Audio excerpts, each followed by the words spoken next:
my friend. Today we're going to talk about Roman numerals. If you've never heard of Roman numerals or you've never heard of Rome, I would say stop what you're doing now. Go Google it. It's amazing. Long story short, Roman numerals are as a representation of maybe physical forms like buildings, if you've ever heard of the Pantheon. Some of the different drawings.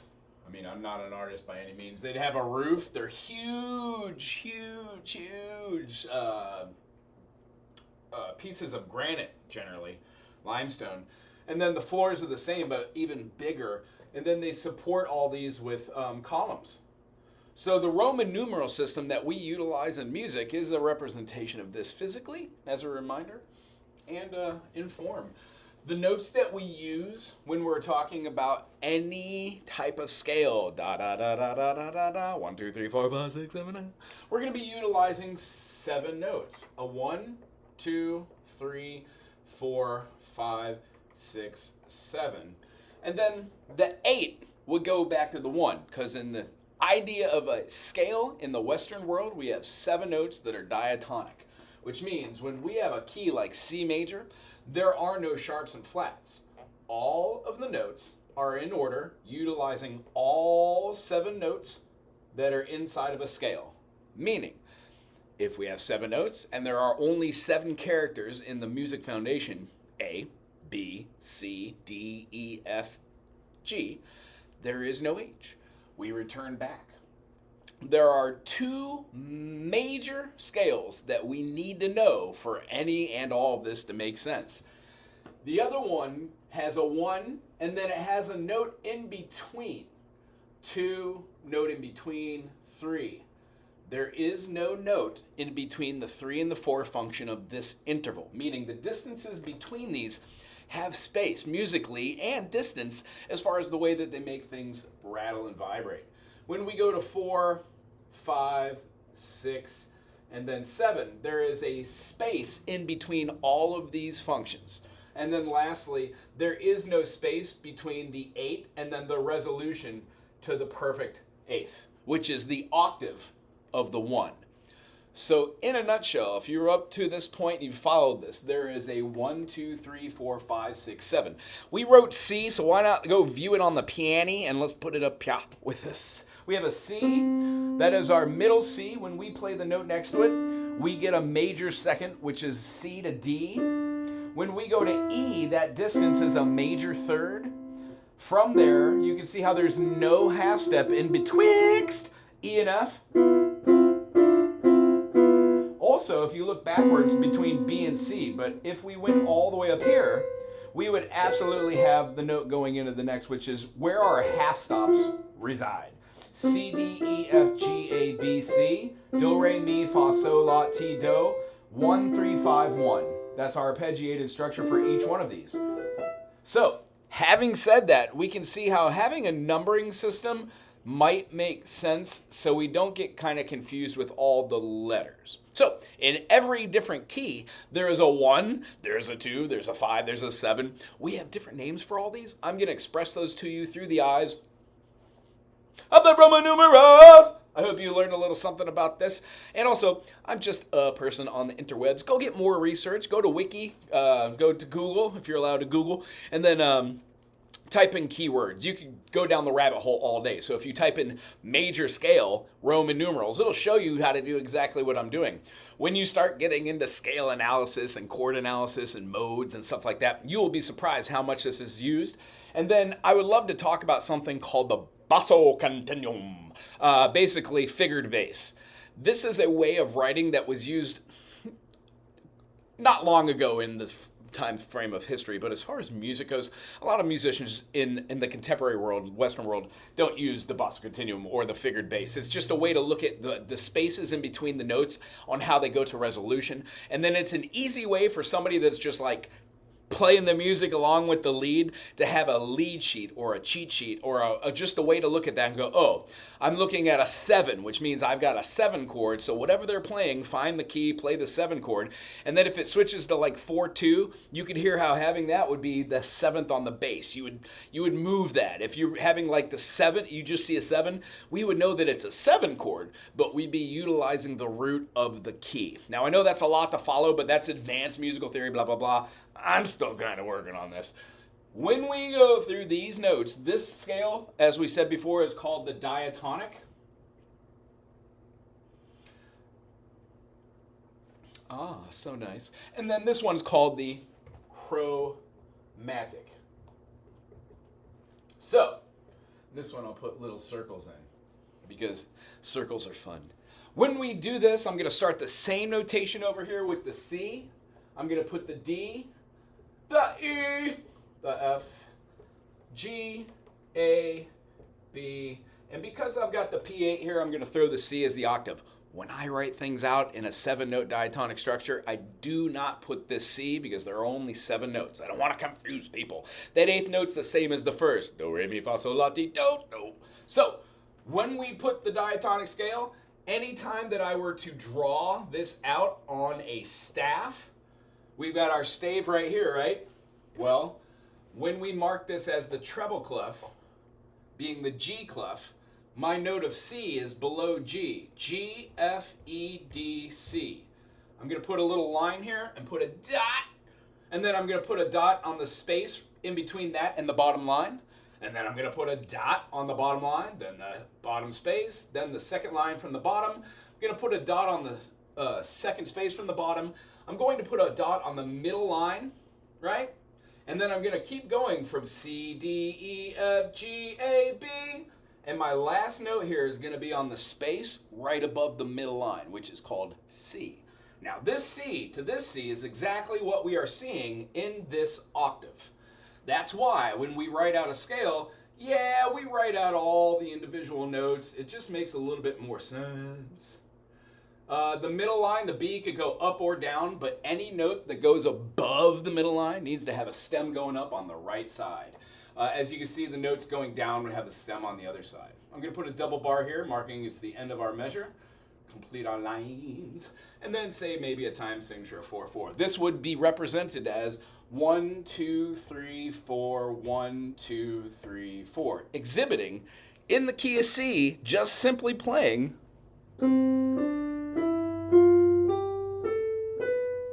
And we know that it's middle C because the lowest note that we put here is on the ledger line directly below the treble clef.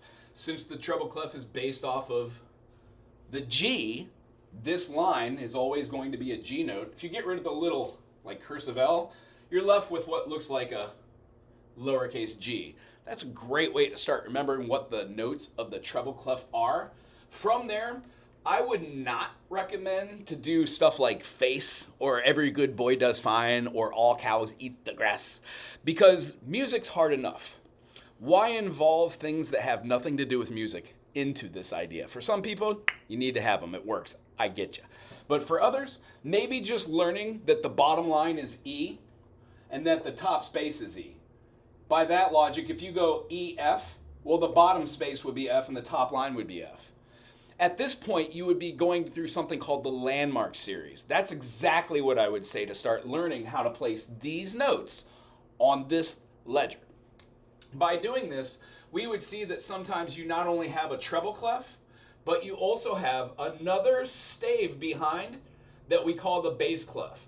When we attach these two staffs, they become the grand staff. By putting the bass clef right there on the second line from the top, we have achieved calling this the F clef. And here's how I remember the F clef. Just like the G clef, if we got rid of that top loop-de-loop, it makes a lowercase g. Well, if we take this and we just draw two lines, to me, that looks like an F. You know, some people say it's really sad face. I'm not the best drawer, therefore the things I draw on the board aren't always the best. Like here's my rest. Oh, that one was great! I'm just joking, that was probably not that great. Here's what my top hats look like. Bing bang. So anybody knows a little bit of music? I got to get better at my notation. However, I hope this is serving a purpose. When we go down from the C here, we can do ledger lines as far as we want underneath the treble clef. But remember, there's really no need, because if you're counting notes, we would have right below, we would have a F, that's our clef, right?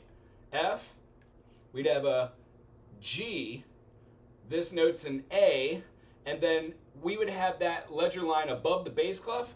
Well, the space is a B. So that ledger line right here is the exact same note as this note. It is middle C. It's just two ways of viewing it, and the reason why we don't have a huge gap in here, like there's not another set of notes, it just keeps descending or ascending here. We do this so it's easier to read when you're reading sight reading music. That's a why. So without further ado, let's get to this. The reason why we learn how to do this and then eventually put figure bass is if I put a C up here, you would know it's in C major. I could also put 6/4 down here, which would allow anybody who is reading basso continuo to know that I am playing a C major triad, and this triad is going to be in a first, that's in root. You can have different movements on how you want to do this, but the distances that you're looking at are the distances between the resolutions. So if I wanted to have the 1, 3, 5, that's what I'm looking at. I could have something different if I put something like a 6/5. This means I would have a 7 chord, but I would be having the third of the chord, 1, 3, 5, on the bass. This is a little bit over the top. I get it. I'm going to do a whole other video on this. But for today, what we're going to want to do is take the concept of this. I hope this is what you take away from this video. When you write a song, play a song, see a song, is a song, are a song, have a song, songy song, if you always have it in C, then the song's in C. It's in cement. It's like a statue. If you put a Roman numeral and associate it with just a key signature, the song's now in every key. Because if you change your notation to having a sharp in your key signature, it alters all of the notes that are inside of this key signature. I've just turned this C major, no sharps, no flats, or A minor, no sharps, no flats. Grammatically, that didn't sound right. To G major, which has one sharp. That sharp is on the top line. Do you remember how to count up to it? G, A, B, C, D, E, F. And just because it has to be said, if the top line is an F, and you were to do a bunch of ledger lines going up, the next F that you encounter is on a space. When you keep going up ledger lines, the next F you encounter is on a line. It alters and skips. Line, space. Line, when you come down here, the F here is on a space. When you keep going, the F here is on a line. You keep going, the F is on a space. So the idea behind this is you will get better at reading, but today's idea, these Roman numerals are super important because it allows you to functionally change a song from being in one key to another. Let me show you. If I was playing a little something, something, and let's say we're in the key of, how about C still?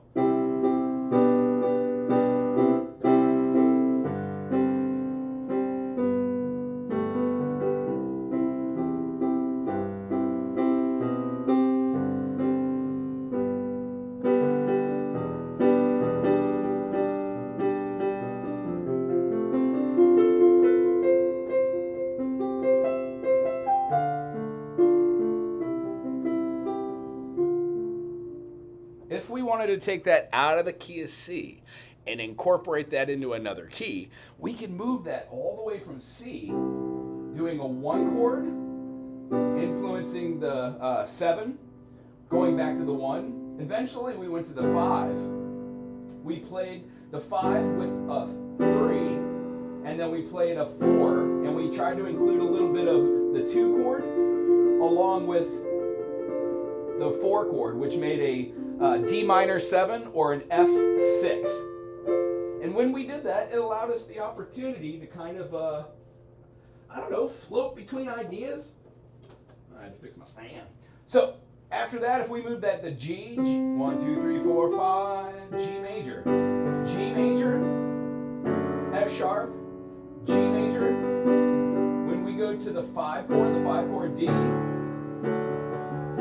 we're going to add the 3 in the key of G, the 3 chord, G, A, B minor. Still fun. Now we're going to go up, right? We've got our minor over the top. We can do our resolution. When moving around keys, it's really cool to know how to change from one to another. So you're not really stuck playing the same thing in the same key. Now, different instruments, different ideas. So if you're playing on a guitar, use a capo. If you've already gotten to a point on guitar where you understand that capos can be utilized with your fingers, then you might be at a position where you'll understand this.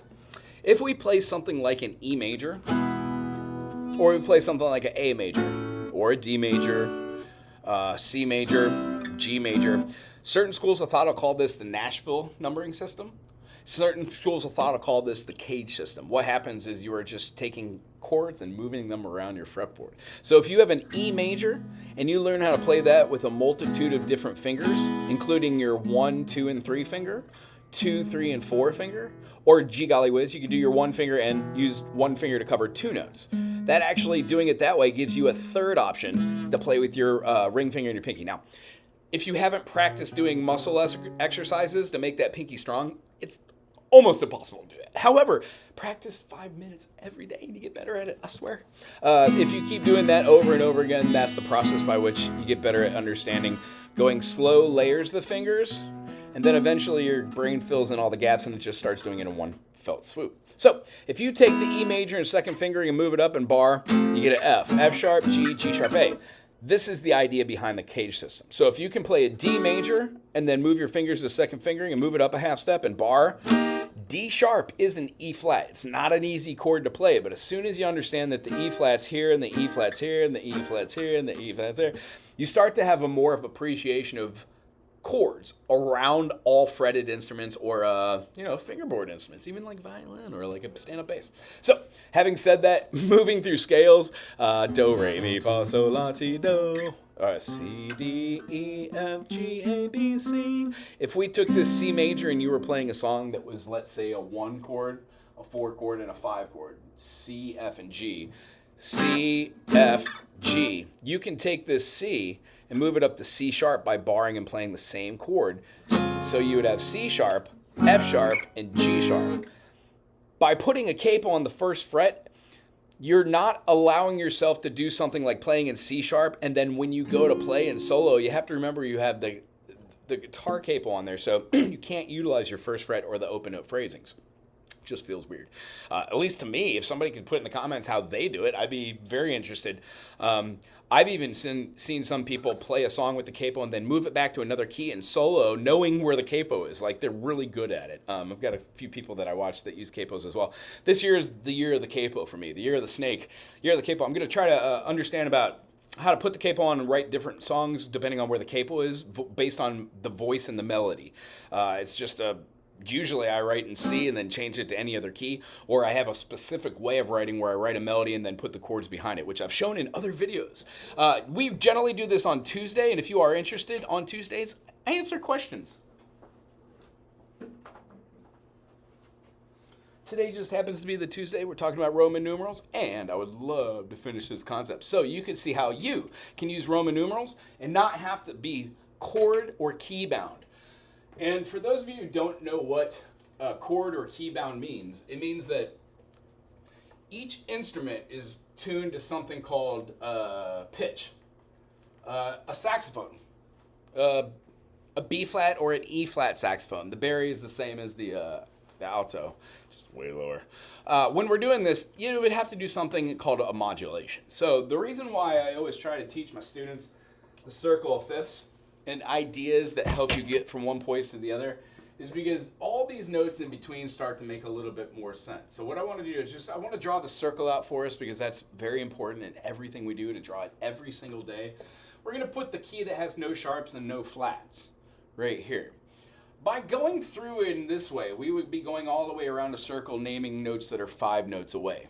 Well, some notes are natural notes, which have no sharps, no flats. Meaning, when we have a natural note, That's a bad way to do that. We have a natural note. The note when being sung or played, let's say we're just playing on that ledger line. There's our note. We're going to throw out that C. There it is. We would say that is just a natural note. When we go and alter that note by any scale degree, see how this one's coming up? That's not calling what the chords are? How weird. Well, a minor second. See it on the staff there? That's what a C sharp looks like. Now, don't get me wrong. When you do a C sharp, we say C sharp. But we don't write C sharp. We write sharp C because the brain processes things a little bit differently. If you alter a note, you want to know what the alteration is you're going to be doing to the note before you do it. That's how we do it.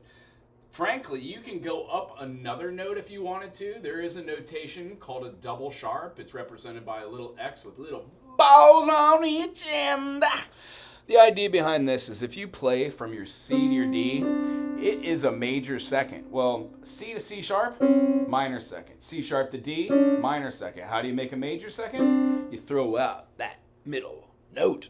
That way, that dissonance that you hear from a minor second relieves itself just a little bit to another dissonant called a major second, but not as funky as that first dissonant.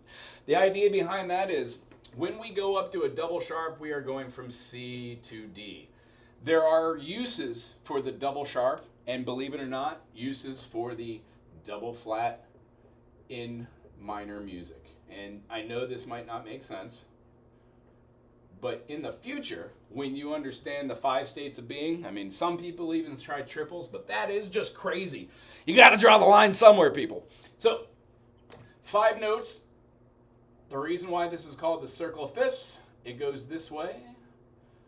The next note we would have from C, 5 notes away, G major.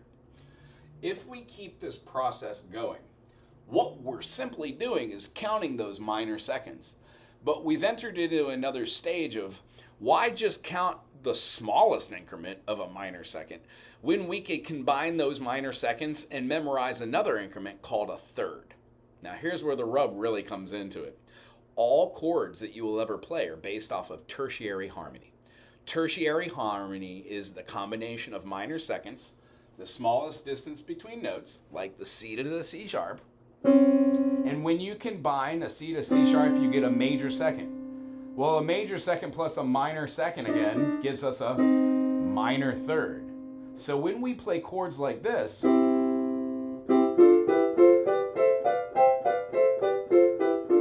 inside of a key signature, they fluctuate from major, minor, minor, major, major, minor, diminished, and major. Reason being, the distance between these two notes, even though we have a major third, is going to be 4 minor seconds. When we play 5 minor seconds, we move up. 1, 2, 3, 4, 5. That's a perfect fourth. When we have 6, that is an augmented fourth or a flat 5. This is going to be a perfect fifth. So when we count up a perfect fifth, we are quite actually talking about going up 7 minor seconds. When we do this, we find that the transition from B to F sharp, if you go B, C, D, E, F, you get F natural. And there is a chord and a key called F major. And it has 7 notes, just like every other scale, but its flat is B flat. When we do this circle, we are doing the circle of force. It functions the same way, folks. We're going to have C, D, E, F, F, G, A, B flat, B flat, C, D, E flat, E flat, F, G, A flat. When we keep going around that way in force, we find that the next one we do is D. D6, how funny. D flat. C sharp and D flat, as we just saw here on the piano, they are the same note. C sharp, minor second. D, D flat, minor second. That works for every single note on this circle every single note in our chromatic scale. We just don't say things over and over and twice when we talk. So why would we say things twice when doing this? The idea is we're not going to say like D D C D D E F F G G G flat A flat. Talking more in the lines of C D E F G A C flat C.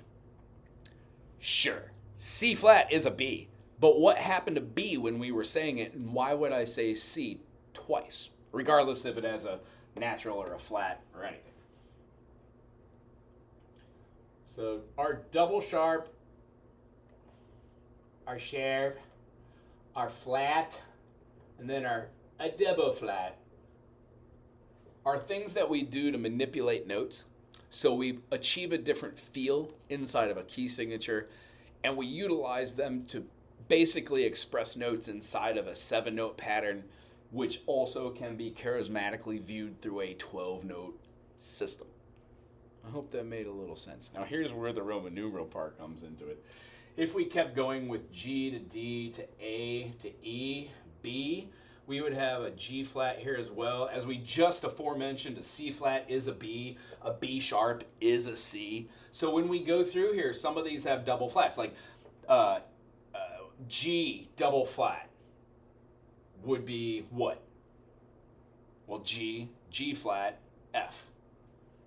When you get all the way around here, you find yourselves having like A sharp, C sharp, C sharp, D sharp, E sharp, F sharp, G sharp. Well, yeah, G sharp is A flat.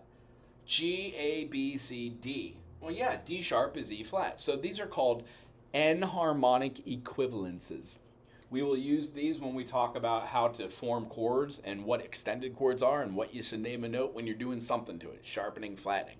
When you have something like a D sharp minor 7 flat 5, you want to know where you're going to be moving these 3 notes, and you want to know where you're going to be moving the extended notes, up or down, augmenting them, going up by a half step. Anytime we go up, it's called an augmentation. Anytime we go down, it's called a diminishing. Just it has the same name as the 7th of the chord. So the key signature we chose today to talk about Roman numerals is going to be C, and then we're going to show you how it looks maybe in the key of G, because we already mentioned that G has 1 sharp. Circle fifths, add them sharps. Circle fourths, add on flats from B. That's your first flat, it's in F. 2 flats are in B flat. 3 of them, B flat, E flat, A flat, are in the key of E. When you keep going through the circle, even all the way up to C flat, you will know, oh, C flat has all the flats. It has B flat, E flat, A flat, D flat, G flat, C flat. When you see all these things, all of them make sense. C flat, B flat, D flat, C flat, B flat, A flat. You can move these notes around and hear different intervals the same way you can in any other key, but they're now named differently. So, without further ado, when we see the key of C, C has a 1, 4, 5. It has a 2, 6, and 3, and it has a 7. The way that I use the circle is to explain tonality and how to write a song, how to analyze music, how to get a better understanding of how triads work and systematically see how they fit into a numbering system. So when you're playing music and you want to play with other people, sometimes you could give them charts. Rather than saying, I have an idea for a song, you could just cut out hours and hours worth of just showing where fingers should go or giving expressions or ideas, and then just nip it in the bud and then have a cheat sheet, if you will, these charts. Excuse me, I need to grab some coffee. I'm getting kind of dry from just talking jibber-jabbing. Is anybody out there watching? Do you have a question about the Roman numeral system yet? I'm doing this like a fish show right now. I'm not resolving the tension. I need to resolve the tension and talk about Roman numerals. So, the 1, 4, 5, we're going to have our 2 chord, our 3 chord, 6 chord. We're going to have our 7. So let's see what the circle looks like without all these peskies.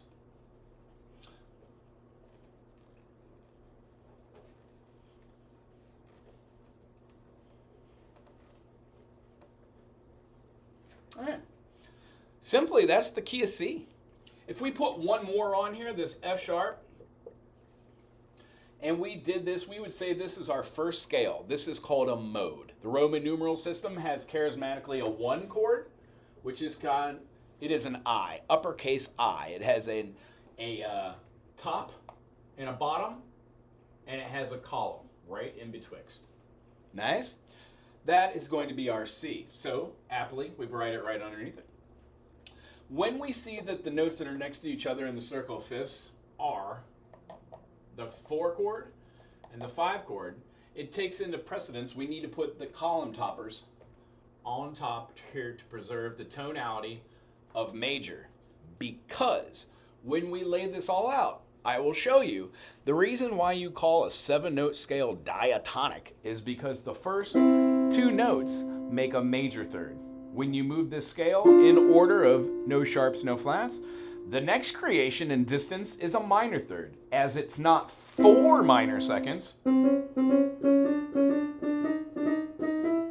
it's 3.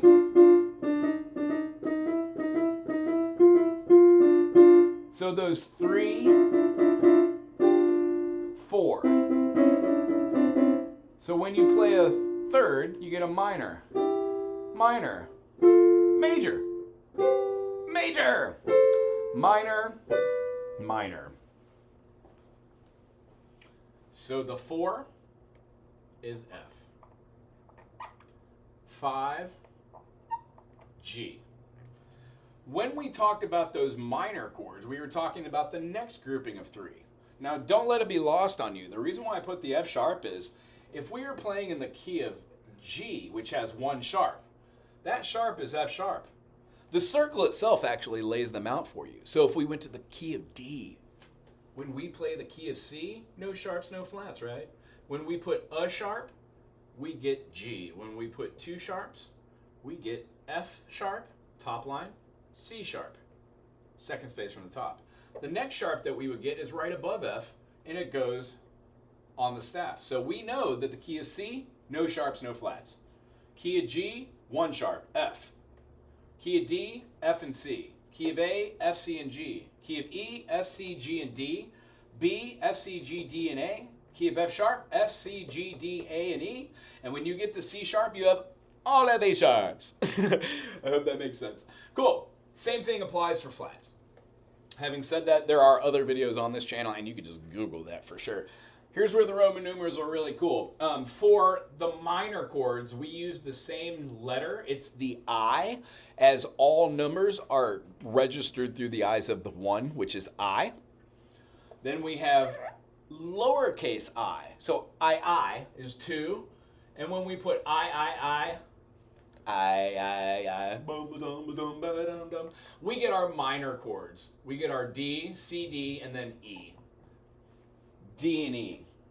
And then our 6th is also a minor chord because the dyads that are formed out of C, D, E, F, G, A, B, they form our C major scale.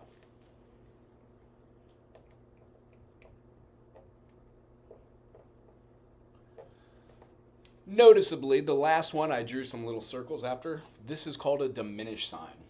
When we write jazz notation and or standard notation, we use a series of things. On this channel, you will see me do something like this, 1, 3, and 5, which means when I put that up in any key signature, just like playing the piano, we can choose the 1 chord, which is a C. We can choose the 3 chord, which is an E. And we can choose the G. When we see this, when I put it on the stave, throw my bars, hit my clef, key signature is C or A minor, that's perfect. I throw a middle C, that's where 1 note goes. I skip the D, I play the E, I skip the F, I play the G. This is what C major will always look like. And when you write it, you can notate it as being a 1 chord. When looking at another chord in a song, you might have more than 1 or 2 measures. Therefore, if you were to go from chord 1 to the dominant, which is the 5 chord, you would write a V and cap it, because the letter numbering system after 1, 2, 3 begins to put IV. Now, if we think, what is 1 before 5? You would automatically go, oh, 4. IV is 4. V by itself is 5. When we go to VI, that is 5 plus 1, so we get 6. After that, we have 7. And for this little diminished sign, we're talking about majors would have a triangle, minors would have a minus sign, diminished would have a circle, and then the last triad, which many people never really kind of get to unless they've been shown it or stumble upon it, it's called an augmented chord. All 3 look and sound like this.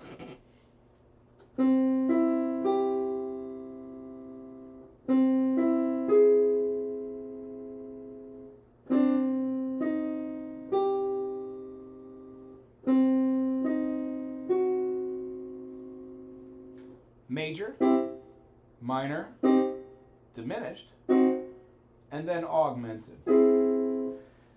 When we were speaking earlier about major thirds and minor thirds, the way that the major is constructed is a major third plus a minor third.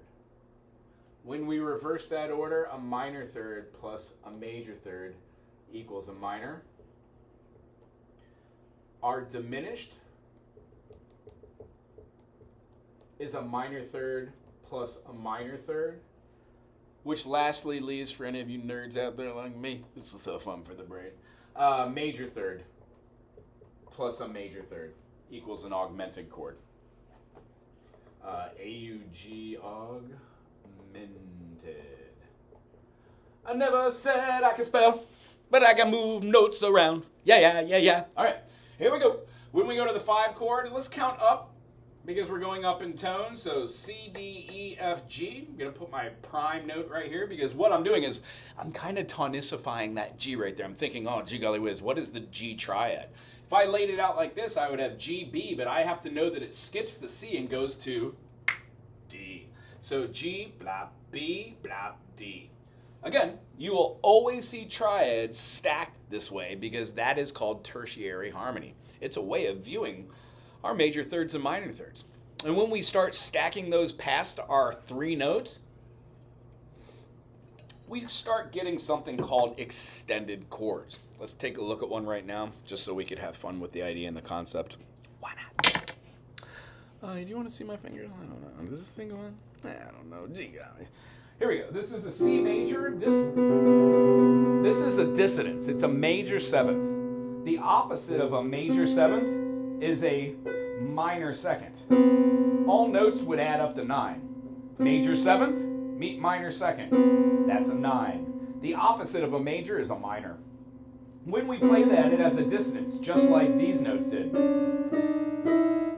I love them. I hope you do.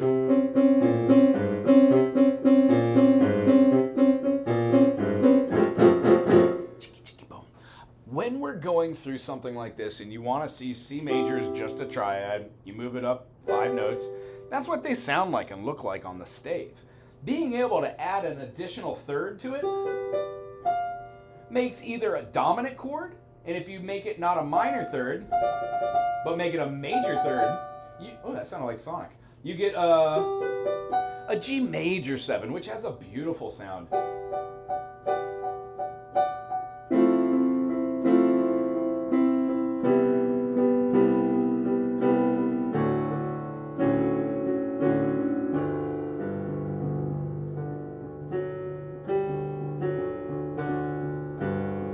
You can make a lot of magic with music, as you can see. And I don't even play piano. I just love it to be able to explain stuff. Plus, this chordy app is super groovy. It tells you what you're playing. It's a great way to learn your staff and see the distances between notes and start making those extended chords. So we have, what time is it? It's 9:30 groovy. We've got a little minute. If there's anybody here who has a question about this, the reason why I'm writing it as a 1 and a 5, let's say I don't want to play in the key of C. Let's say we're just doing a 2-chord vamp back and forth. So I'm going to put little brackets here. I'm going to throw on a double dot right in between here, which means I'm just going to repeat this. And because I want to repeat this a lot, I'm going to put like 24 measures. So right now, these are both whole notes, which means that's super boring. So this would, well, not that it is, it's good practice, but it would mostly be like this. 1, 2, 3, 4, 1, 2, 3, 4. Even if you double-handed it, 2, 3, 4, 1, 2, 3, 4. You're just setting a background for something. So what we try to do is combine this concept and just do this with the left hand on the piano. And then we would write a simplified melody to work on scales on the other hand. So you would have something like C.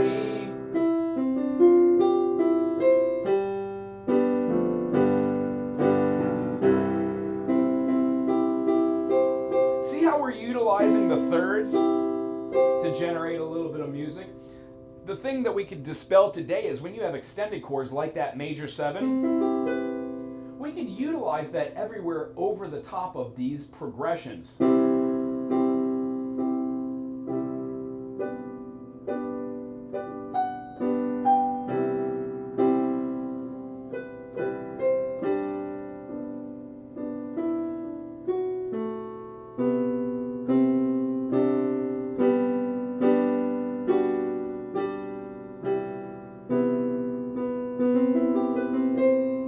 Those arpeggiated structures include 1, 3, 5, and now the major 7th. That's a great way to jump around on a piano or any instrument. And if you like those concepts and you want to keep it simplified, check out my channel. I try to take things that are kind of complicated, demystify them, and show you how to practice the art of practicing.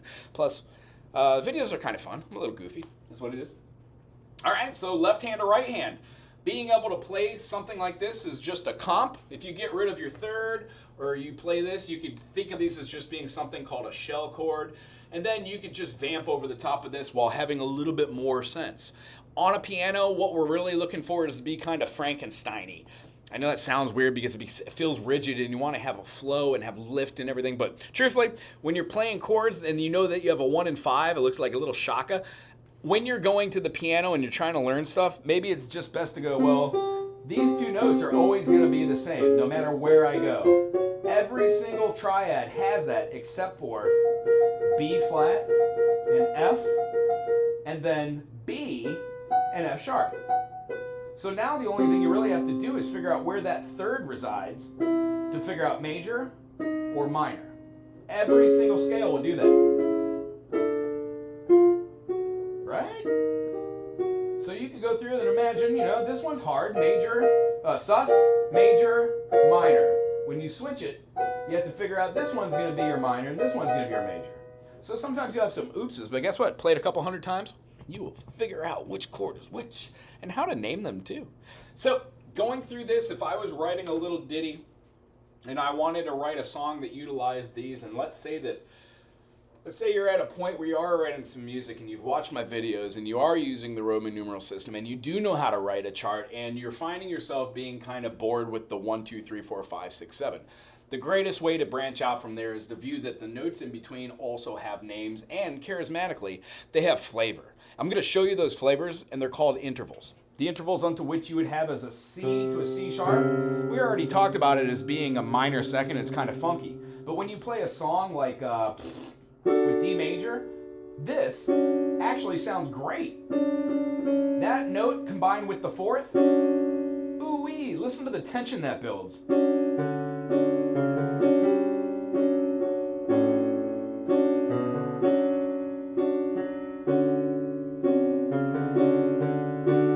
Even the dominant, but that's more of a passing tone.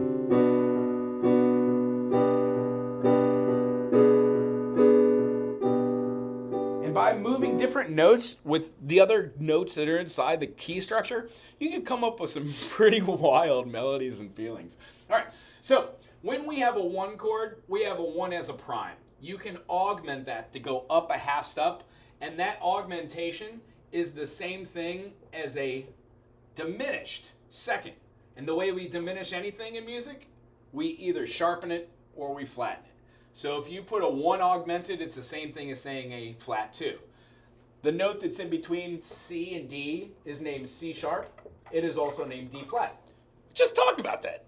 It's in the beginning part of this video. Time stampers. If you're watching this video this far, kudos to you, my friend. As far as like time stamping, if you get through here and you see some stuff that makes sense to you, please put it in the comment section and time stamp it. Save us a lot of work in the future. I'm just gonna write these in because it would make sense as we go, right? When we go to our 2 chord, when we augment that 2 or we sharpen that 2, yes, that is a flat 3. So the note that's in between D and E would be considered a D sharp or an E flat in the key of C. In every key, they would also be the same name. However, they would have a different scale position. In the key of C, this would be that, flat 3 or sharp 2. When we move on and we have our 3 is an E. Now, when we augment that third, the reason why it's interesting, this prime works, this subprime or subtonic works. The name of the prime is the tonic, the foundation, the root. It's where all the notes. We view all music analyzation through the eyes of the major and then make decisions from there. When we go up to this third, the third doesn't really have an augmentation because they're, as we pointed out on the piano, I think we did. If not, here it is. Oh, we did in the first minute or two. There's no black key in between the B to C or E to F anywhere in music. Never. That means that there is never going to be physically another microtone between tones. You're going to have E to F. E sharp is F. So when we have F flat is E. There's no need to really write those unless you really are really into that. E flat or E sharp equals F flat. It does make sense, and that's too little, and that's probably good. Nobody wants to know that. In between the F and the G, we have F sharp and a G flat. The reason why this is interesting, that sharp 3 just equals a P4. That P4 is the perfect fourth. When we go from that P4 and we go up and we augment that P4, we get a flat 5, or you could call it the augmented fourth. This falls into saying that you could have perfects, you could have minors and majors, and then all of them can be augmented or diminished. And this will make sense in just a second. When we go and we play our flat 5 is super jazzy. Whenever we play that, it'll look like this. If we had like a C major 7 with a flat 5, listen to that chord.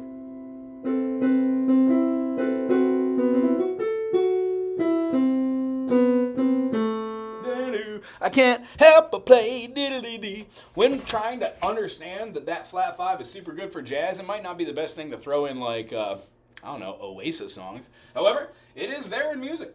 The next thing we're going to look at is the 5. Now the P5, if you haven't figured this out, this is our prime, this is our major 2nd, major 3rd, perfect 4th, perfect 5th, major 6th, major 7, and then we have the P8, which is the same as our prime. So P to P8. Nice! Then we're going to take this knowledge and we're going to augment this 5th. Augmented 5th would go to a sharp 5, which is a augmented 5th. You could just put A5. And then the other name for that could be because we're going to the 5, it could be a flat 6. Does that make sense? And also, I'm doing the Roman numerals. I should probably keep with it, right? Flat 5, Aug 4. There we go. When we're doing this, it's good to stay with the same notation. Here we have our flat 6.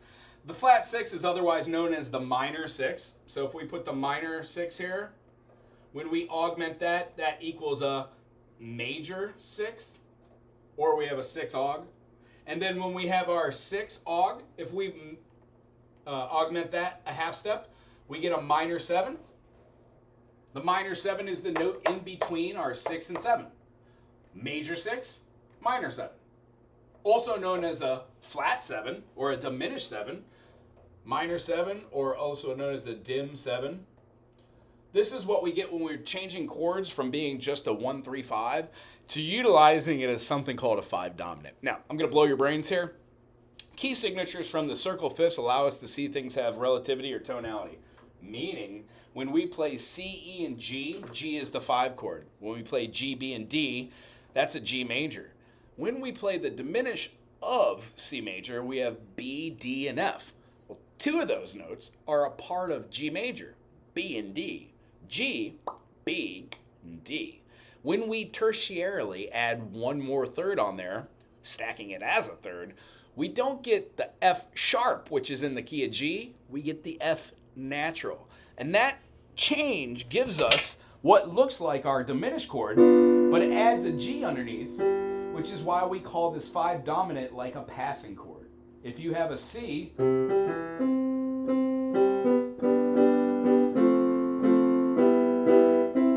hear how playing that is a little bit more efficient? You can do a 6 chord, you can put this note down here, you can put your G here and play G, B, D and put your F in. It does the function or holds the role of being the dominant and then relieves the tension as having it be in a resolution, which feels good. The reason why is it's used all throughout human evolution and history. It's called the 5 dominant because it pulls all the tension away from the 1, puts it on the 5, throws it back at the 1.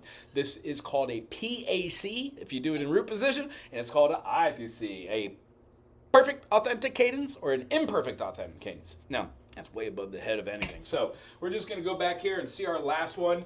Major 7th is derived by augmenting our minor 7th. And remember, all majors have a uppercase M and all minors have a lowercase m.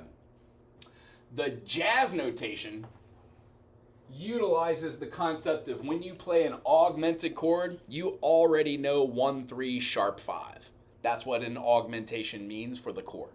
When you do a diminish, you already know that it's a 1 root and then a flat 3, flat 5. That's how we make the diminished, always. A major chord is a 1, 3, 5 from the key. So in this case, if we wanted to play a major chord in our 2 position, 2 in the key of C, not a major. It's a minor. Can you alter it with the Roman numeral system while playing a song? You most absolutely can. If we're reading our 2 as being a minor, as the subtonic there, our mediant is in every single chord, meaning the mediant of a minor 2 would have been the middle note.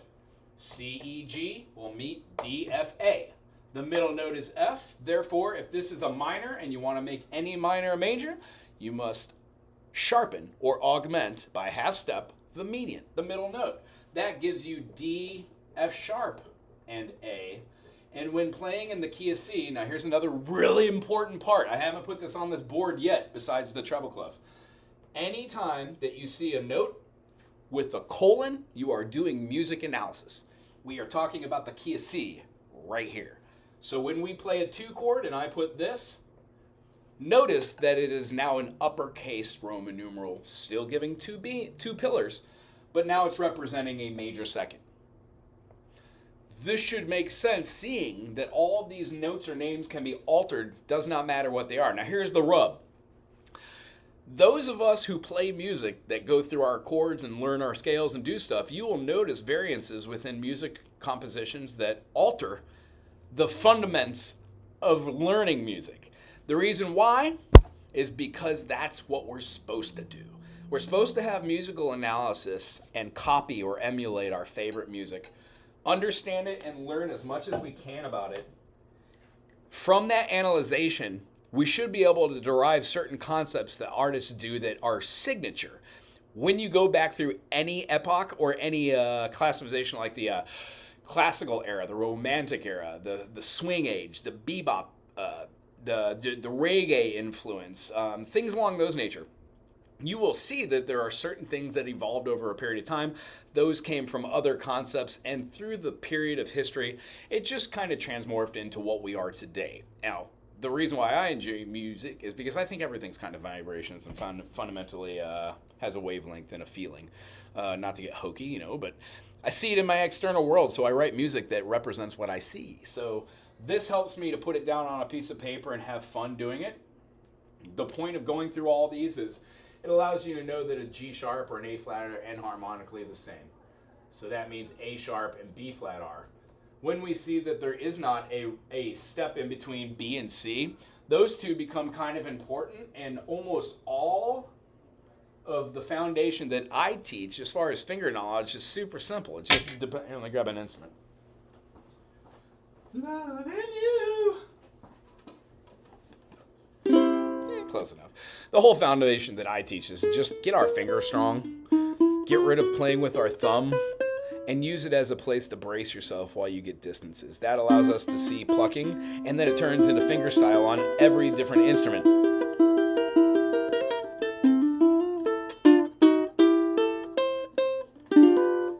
Knowing chords is really good. This whole channel's based off it. There's every chord for the ukulele, the guitar, the mandolin, the banjo, I think recorder, saxophone, you name it. If I play it, I try to put it up there. If you have an instrument that you're learning, like right now I'm learning the sanshin, Chinese instrument with a friend.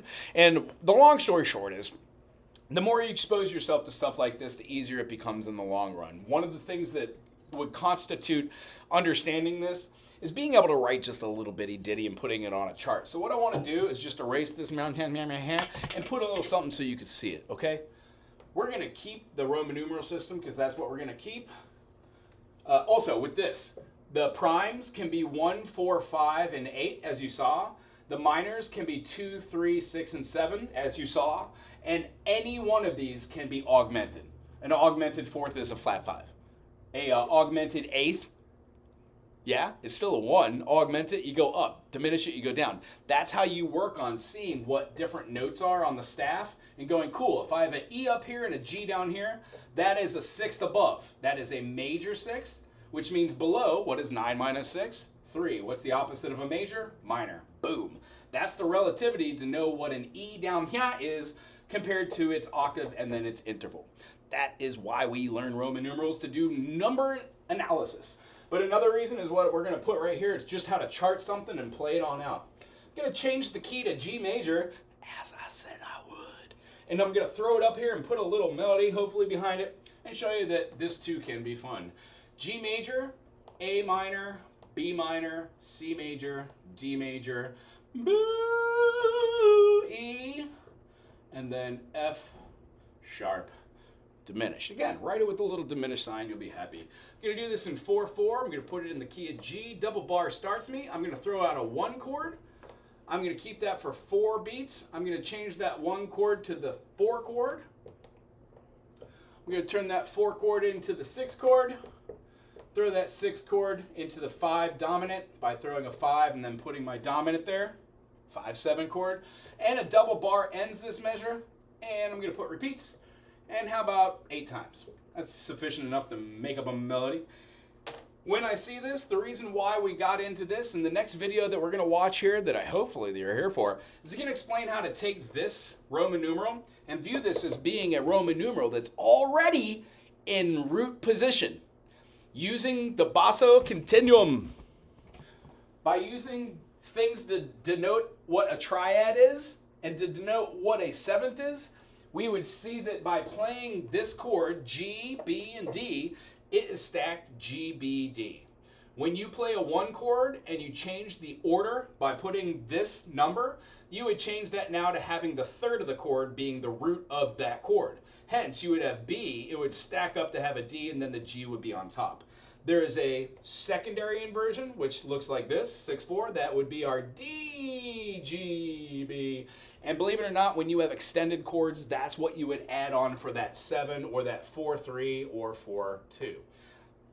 I know that was rushed, but I have a student coming up here, and I don't want to miss out on the joy of teaching. So, 3 different ways to write a chord. It just means the way they're stacked. I'm going to show you in practical purposes. Here's what it to look like.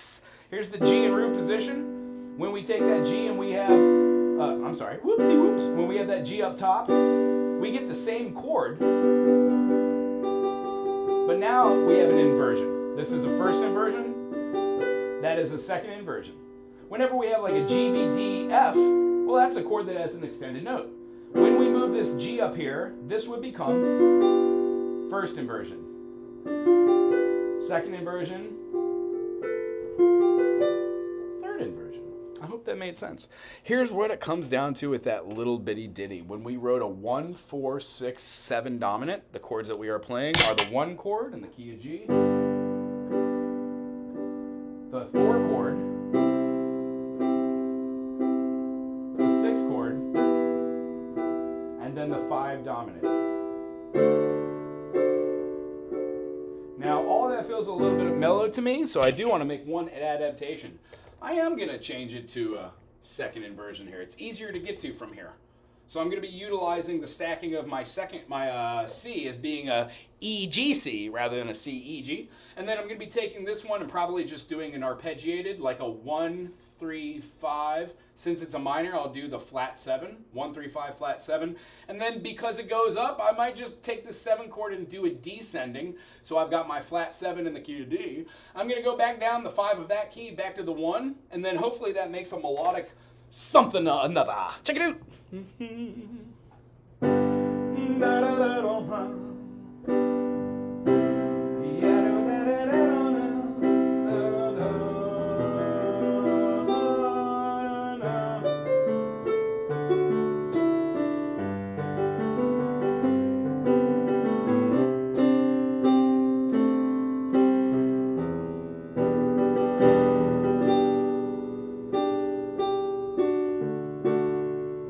If we wanted to go on, I could just go on all day and play, blah, blah, blah.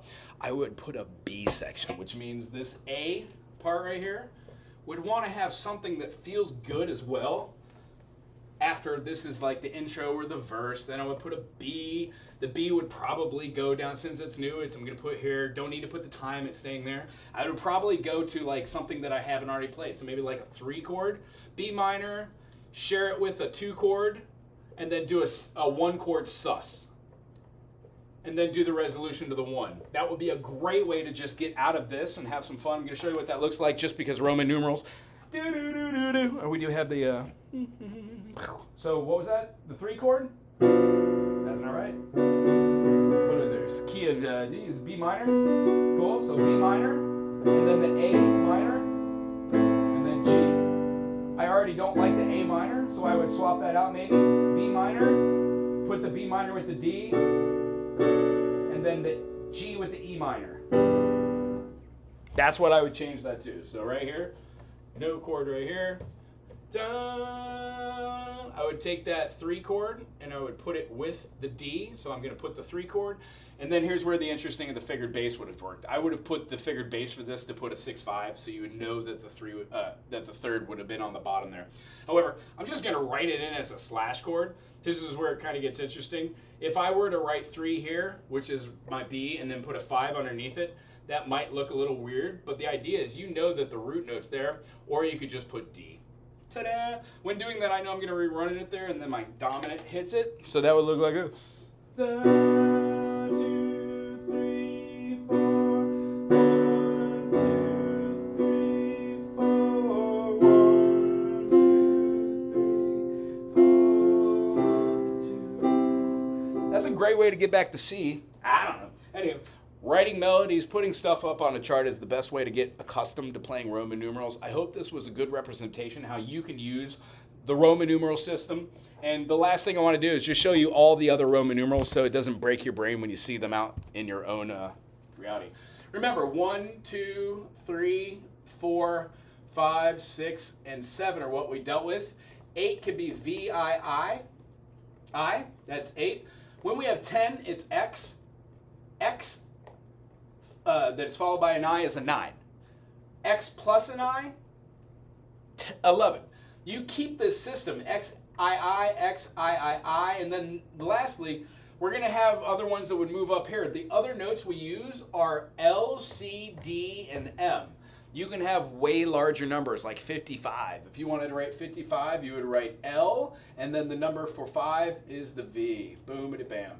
When we do this, it looks like playing an I, so we separate all the characters so they are individuals. L, V.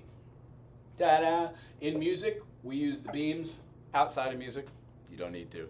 I hope that gives a good explanation. Next time you're watching the boob tube, check out football. sports ball. Super Bowls are done by Roman numerals. That's probably one of the biggest exposures people get to the Roman numeral system. I hope you would delve into it. If you have time and you are a piano player and or a musician, I would say pick up a book that talks about these in depth. I've used this book since college. Lots of cool information in here. If you are striving to teach people, this is definitely something that you are going to need to get. It is the Bach Scholar Edition. I don't remember what edition this is, maybe 14. But it's a progressive pieces at the end of it, and it has simplified pieces so you can start playing scales in every single key, and then at least know enough on piano to be able to teach it on other instruments and or voice. If you had a great time today, I would say please subscribe. Send this to somebody that you know that might enjoy it, and have a great rest of your day. Roman numerals are a great way to write in keys that allow you to get outside of one key, modulate to another. They're great things to be able to hand people, and they're fun to do if you're love nerding out into music like I do. Have a great day. Aloha.